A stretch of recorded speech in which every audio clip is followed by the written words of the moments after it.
AICC నుంచి YSRTP అధ్యక్షురాలు షర్మిలకు పిలుపొచ్చిందా? వైఎస్ఆర్టీపీని షర్మిల కాంగ్రెస్లో విలీనం చేయబోతుందా? ఆంధ్రప్రదేశ్ పీసీసీ పదవిని షర్మిలకు ఇవ్వబోతున్నారా? ఆంధ్రప్రదేశ్ రాజకీయాల్లో వైఎస్ షర్మిల క్రియాశీలకంగా మారబోతున్నారా అంటే అవుననే సమాధానం ఇస్తున్నారు కొంతమంది రాజకీయ విశ్లేషకులు. ఇక ఇదే అంశానికి సంబంధించి మనతో మాట్లాడేందుకు ప్రముఖ రాజకీయ విశ్లేషకులు అంకమరావు గారు మనతో ఉన్నారు. సార్తో మాట్లాడదాం. సార్ నమస్తే అండి. నమస్తే కృష్ణ గారు. అంటే కృష్ణ గారు, తెలంగాణలో అన్న వల్ల అన్యాయం జరిగిపోయిందని చెప్పని, ఆస్తుల పంపకాలు విభేదాలు వచ్చినాయి అని చెప్పని తెలంగాణలో వచ్చి పార్టీ పెట్టుకున్నటువంటి వ్యక్తి షర్మిల గారు. ఈడ పార్టీ పెట్టుకొని కేసీఆర్ గారి మీద మంచి పోరాటమే చేశారు, అందులో సందేహం కూడా ఏం లేదు. అప్పుడు కూడా కొంతమంది ప్రశ్నించినప్పుడు ఏదన్నా ఉంటే అక్కడ వాళ్ళని అడగండి, నన్ను ఎందుకు అడుగుతారన్న విధంగా కూడా మాట్లాడింది. అలాగే కొన్ని విషయాల్లో సూటిగా స్పష్టంగా జగన్మోహన్ రెడ్డి గారికి చురకలంటించే విధంగా కూడా మాట్లాడటం కూడా జరిగింది. అప్పుడు ఇక్కడ తెలంగాణలో సంబంధించినంత వరకు ఈరోజు డికే శివకుమార్ గారిని కలిసింది, రేపు వచ్చి పార్టీ విలీనం చేయబోతుంది. ఈరోజు రాహుల్ గాంధీ గారిని కలిసింది, రేపు పొద్దున కాంగ్రెస్ పార్టీలో విలీనం చేయబోతుంది, పలానా స్థానం నుంచి పోటీ చేయబోతుందని చెప్పని ఒక 2-3 నెలలు ఇదే అంశాన్ని వదలగొట్టారు. కానీ జరిగిందేదో మనం చూస్తూనే ఉన్నాం.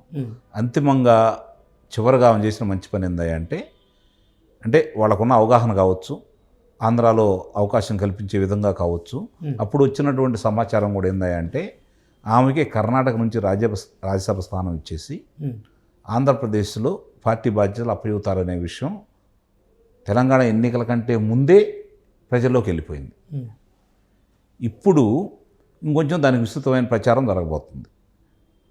అది ఎప్పుడు ఏంటి అనే దాన్ని చూసుకుంటూ ఉంటే ఈరోజు జరుగుతున్న పరిణామాలు అన్న మీద, అంటే ఆ రోజు కూడా చాలామంది విమర్శకులు మాట్లాడిన విషయం ఏంటంటే, నేను కూడా మాట్లాడాను, ఏదన్నా ఉంటే అన్న మీద కోపం ఉంటే, వాళ్ళ నాన్నమ్మ గారి మీద ప్రేమ ఉంటే, రాజన్న రాజ్యం రాలేదని భావిస్తే పోరాడాల్సింది ఆంధ్రప్రదేశ్లో కదా, తెలంగాణకు ఎందుకు వచ్చిందనే భావన నాకు అప్పుడు కూడా కలిగింది. నేను అదే విషయాన్ని ఏం దాచుకోకుండానే చెప్పడం కూడా జరిగింది. ఇప్పుడు తిరిగి మళ్ళీ ఆంధ్రప్రదేశ్కి వస్తుందని కాంగ్రెస్ పార్టీ వాళ్ళు ఆమెకి అధ్యక్ష స్థానం ఇచ్చేసి రేపు ఎన్నికల్లో పోటీ చేయించే విధంగా ఆమెను మళ్ళీ బాధ్యతలతోటి ఆంధ్ర రాష్ట్రానికి పంపిస్తారని చెప్పని భావిస్తూ ఉన్నారు. ఇక్కడ 2 విషయాలు స్పష్టంగా అర్థం చేసుకోవాలి. వైఎస్ఆర్సీపీ కాంగ్రెస్ పార్టీలో ఎక్కువ మంది ఉంది, 170-80 మంది దాకా ఉంది రాజశేఖర రెడ్డి గారి అభిమానులు, కాంగ్రెస్ వాదులు, అంతే కదా. సరే, మొన్న కొంతమంది యువత కావచ్చు, తెలుగుదేశం పార్టీ మీద ఉన్న అసమ్మతి కావచ్చు, ఆయన చెప్పినటువంటి నవరత్నాల మీద నమ్మకం కలిగిన వాడు కావచ్చు, అబద్ధాలను నమ్మిన వాడు కావచ్చు, నిజంగానే వాళ్ళ బాబాయ్ గారిని హత్య చేసిన తెలుగుదేశం పార్టీ వాళ్ళని నమ్మిన వాడు కావచ్చు, గంప గుత్తుగా ఆయనకు ఓట్లేశారు. ఆ రోజు ఏమన్నాడు, మెడలు వంచి నేను ప్రత్యేక హోదా తీసుకొస్తాను, నాకు 25 మంది లోక్సభ సభ్యులను అప్పచెప్పండి, ఎందుకు రాదో చూస్తాను, పోలవరం వాళ్ళే ఇవ్వాలా, మనం డబ్బులతో మనం కట్టలేము అని చెప్పని మాట్లాడిన వ్యక్తి. అలాగే చంద్రబాబు నాయుడు గారు 6,50,000 కోట్ల రూపాయలు అవినీతి చేశాడని ప్రచారం చేసి, ఇది కమ్మ పార్టీ కాబట్టే 33 మంది సిఐల్ని డిఎస్పీలుగా పదోన్నతులు కల్పించారు అని చెప్తే నమ్మిన ప్రజలు పింక్ డైమండ్ తిరుమల తిరుపతి దేవస్థానంలో సంబంధించి వెంకటేశ్వర స్వామికి సంబంధించిన పింక్ డైమండ్ని తీసుకెళ్ళి వాళ్ళ ఇంట్లో పెట్టుకున్నారంటే నమ్మిన ప్రజలు ఈయనకి అఖండ మెజార్టీ చేకూర్చారు. కానీ భ్రమలు తొలగిపోయినాయి.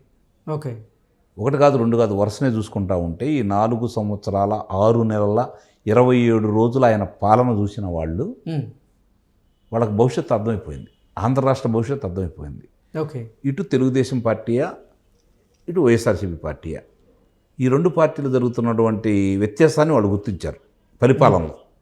ఇప్పుడు మీరన్నట్టు ఈ పరిస్థితుల్లో తిరిగి వైఎస్ఆర్ షర్మిల గారు కాంగ్రెస్ పార్టీని మళ్ళీ భుజానేసుకొని కాంగ్రెస్ పార్టీ అధ్యక్షురాలుగా రేపు పొద్దున ఎన్నికల బరిలో తిరుగుతూ ఆమె ప్రచారం అంటూ చేస్తే ఎంతో కొంత 2%, 3%, 5%, 10% అనేది మనం ఈరోజు ఇది విధంగా చెప్పలేము. కానీ ఎక్కువ శాతం వైఎస్ఆర్సీపీ పార్టీలో ఉన్న వాళ్ళు కొంతమంది శాసనసభ్యులు అవకాశం లేని వాళ్ళు ఈ పార్టీలోకి వస్తారని, కాంగ్రెస్ పార్టీలోకి వస్తారని, ఎన్నికల్లో పోటీ చేస్తారని, ఈ యొక్క పార్టీకి సంబంధించి 5%, 10% ఓట్లు నష్టం చేకూర్చే విధంగానే షర్మిల గారు ఉంటారనేది చాలామంది అనుకుంటున్నటువంటి భావన. అందుట్లో వాస్తవం కూడా ఉంది. అందుట్లో ఎట్టి పరిస్థితుల్లో కూడా వాస్తవం కూడా ఉంది. వ్యతిరేకించే వాళ్ళందరూ తీసుకొని వెళ్ళి గంపగొత్తుగా తెలుగుదేశం పార్టీ, జనసేన కూటమికి ఓట్లేసి చంద్రబాబు నాయుడు గారు ముఖ్యమంత్రిని చేసుకోబోతున్నారు. కరుడుగట్టిన రాజశేఖర రెడ్డి గారి అభిమానులు ఈ పరిపాలన చూసి చంద్రబాబు నాయుడు గారికి లేదా జనసేన పార్టీకి ఓట్లు వేయడానికి ఇష్టం లేని వాళ్ళందరూ ఇప్పుడు షర్మిల గారికి ఓట్లు వేస్తారు. ఓకే. కాబట్టి ఆ ప్రయోగం చేయాలని వాళ్ళు అనుకుంటున్నారు. ఆమె కూడా సన్నిద్ధం అయిందని చెప్పిన మనకు వస్తున్నటువంటి సమాచారం. అది నిజమంటూ జరిగితే ఎక్కడో కొట్టుకుంటున్నటువంటి వైఎస్ఆర్సీపీ పార్టీ వాళ్ళ యొక్క ఆశలు పూర్తిగా గల్లంతైపోయినట్టు. సార్, ఇంకొక వార్త కూడా సోషల్ మీడియాలో చక్కర్లు కొడుతుంది. జగన్మోహన్ రెడ్డి ఓపెన్ ఆఫర్ ఇచ్చారు వైఎస్ షర్మిలకి. అవినాష్ రెడ్డికి అక్కడ వ్యతిరేక పవనాలు వీస్తున్న తరుణంలో కడప నుంచి ఎంపీ స్థానంలో వైఎస్ఆర్సీపీ నుంచి షర్మిలని పోటీ చేయించబోతున్నారు అంటూ కూడా ఒక వార్త వస్తుంది. అలాగే షర్మిల చూపు తెలుగుదేశం పార్టీ వైపు మళ్ళింది. రానున్న ఎన్నికల్లో అసలు తెలుగుదేశం పార్టీ నుంచి కడప ఎంపీ స్థానానికి షర్మిల గారు పోటీ చేస్తున్నారు అన్నట్టు ఒక వార్త వస్తుంది. ఇప్పుడేమో అసలు కాంగ్రెస్ పార్టీకి ఆంధ్రప్రదేశ్లో పిసిసి ప్రెసిడెంట్గా షర్మిలను చేయబోతున్నారు. ఆ విధంగా సోనియా గాంధీ గారు నిర్ణయం తీసుకోబోతున్నారు అంటూ ఒక వార్త. ఏంటి సార్ అసలు వీటన్నింటిలో ఏది వాస్తవం, ఏది అవాస్తవం అంటే ఏం చెప్తాం? ఇప్పుడున్న ప్రస్తుత రాజకీయ పరిణామాల్లో ఏదైనా జరగచ్చు. ఓకే. మనం ఇది జరగకూడదని చెప్పుకోవడానికి ఏం లేవు. కొట్టుకున్నారు, కత్తులు దూసుకున్న వాళ్ళు, తిట్టుకున్న వాళ్ళు, వీధి పోరాటం చేసిన వాళ్ళు, మల్లయుద్ధం చేసిన వాళ్ళు, కత్తి యుద్ధం చేసిన వాళ్ళందరూ కూడా పక్క పక్కన కూర్చొని ప్రయాణం చేస్తూనే ఉన్నారు కదా. కడుపులో కత్తులు పెట్టుకున్నారు, పైకి నవ్వుతో ప్రయాణం చేస్తున్నారు అవసరాల కోసం. ఈరోజు రాజకీయం అంటే అవసరం కోసం మారింది, అంతేగాని రాజకీయంలో సిద్ధాంతాలు అనేవి లేవు కదా. కాబట్టి జరుగుతుంది, ఇది జరగలేదని చెప్పుకోవడానికి మనకి ఎలాంటి భేషజాలు ఉండాల్సిన పని లేదు. జరగవచ్చు కూడా. ఓకే. ఇప్పుడు ఇట్లా జరుగుతున్న రేపు పొద్దున ఏమంటారు, మా అన్నయ్య పిలిచాడు నేను వచ్చాను, తప్పే ఉంది, మేమంతా కలిసిపోయాం అనుకుంటే ఎవరు మాట్లాడటానికి అవకాశం లేదు. వాళ్ళ పార్టీ వాళ్ళ ఇష్టం, ఆ వ్యక్తుల ఇష్టం. ఎందుకని చెప్పి అడగడానికి ఆస్కారం లేదు కదా. ప్రజలు ఒక స్థిర నిశ్చయంతో ఉంటే అప్పుడు అడగడానికి ఆస్కారం ఉంటుంది. ప్రజలు కూడా మారుతున్నారు కదా. వీళ్ళు కాదు వాళ్ళ ఘాట్లను వీళ్ళని గెలిపిస్తున్నారే తప్ప మంచి మనుషులను గెలిపిస్తున్నారా అనే ఆలోచన లేదు కదా. అన్నప్పుడు ప్రజలు కూడా అడిగే హక్కు లేదు. కాబట్టి రాజకీయ నాయకుల యొక్క విన్యాసాలు ఇలా సాగుతూ ఉన్నాయి. అంటే ఏ పార్టీలో చేరతారు అనేది ఇంకా క్లారిటీ లేనప్పటికీ వైఎస్ షర్మిల మాత్రం ఆంధ్రప్రదేశ్ రాజకీయాల్లో క్రియాశీలకంగా వ్యవహరించబోతుంది అనేది ఇప్పుడు స్పష్టంగా తెలుస్తుంది. అన్నకి వ్యతిరేకంగా ఉందంటానికి కారణం ఏందయ్యా అంటే, మొన్న లోకేష్ బాబుకి క్రిస్టమస్కు సంబంధించినటువంటి కానుక శుభాకాంక్షలు తెలిపింది కాబట్టి బలం చేకూరుతుంది. అన్నకు వ్యతిరేకంగా ఉంది అనే ఒక భావన. అట్లాగే పోయినసారి ఇక్కడ మాట్లాడినప్పుడు కూడా చాలా స్పష్టంగా చెప్పింది జగన్మోహన్ రెడ్డి గారి విషయానికి వచ్చేతలకి. కాబట్టి ఇవన్నీ దృష్టిలో పెట్టుకున్న తర్వాత ఇప్పుడున్నటువంటి ఈ వైఎస్ఆర్సీపీ పార్టీని నా తండ్రి రాజన్న గారి పేరు మీద రాజ్యం వచ్చిందని భావించాను, అది రాలేదనే మనస్తాపంలో ఉందనేది ఒకటైతే వాస్తవం. సరే, కుటుంబ కలహాలు అనేది రెండోది కూడా వాస్తవమే, కొట్టిపారేయలేము అవన్నీ.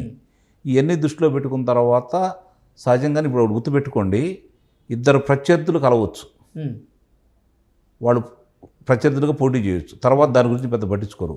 ఇద్దరు మిత్రులు కనుక వాళ్ళు వ్యక్తిగత ద్వేషాలతో విడిపోయారంటే వాళ్ళిద్దరి మధ్య యుద్ధం చాలా దారుణంగా ఉంటుంది, చంపుకునేదాకా వెళ్ళిద్ది. ఓకే. కాబట్టి ఈ అంత తేలిగా కొట్టిపడేసే విషయాలు అయితే కాదు. ఓకే. నిస్సహాయంగా జరగవచ్చు కూడా. ఓకే. జరగకూడదని మనం కొట్టిపారేవి. ఓకే.